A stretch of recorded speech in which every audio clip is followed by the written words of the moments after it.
This is Bobby Miles from Texas Skid Steer showing you a Takeuchi TL150 that we have for sale.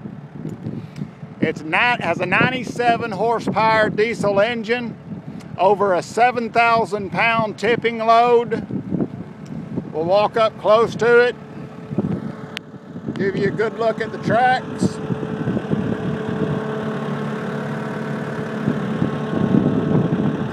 Tracks are in good condition.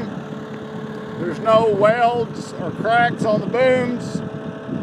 It's got a nice tooth bucket on it. It's got joystick controls. It works just like the Caterpillars do. They're a very nice option. It's got a nice clean seat in it. Just an all-around good running machine. We'll just kind of walk around, let you take a look at it. I like doing these videos so you can, it's kind of like having a whole bunch of pictures. You can stop it in any place and take a look at it. You can see it's running now. It's running nice and smooth. It is not smoking. The machine doesn't leak. Just, it's a nice, good running machine. Doesn't have any problems. I'm gonna have my son get in it and demonstrate it for you, let you see it while it's running.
It's just a nice, good running machine with that 97 horsepower diesel engine in it. It's got all the power that you'll ever need. It's got auxiliary hydraulics to run all of your attachments. We've got all the attachments that you'll need here for it. We've got a lot of other skid steers in stock. Always keep a lot of good quality skid steers. Give us a call, 817-668-1018, or you can look at all of our other skid steers that we have for sale on TexasSkidSteer.com. Give us a call, and thank you for watching. Y'all have a great day.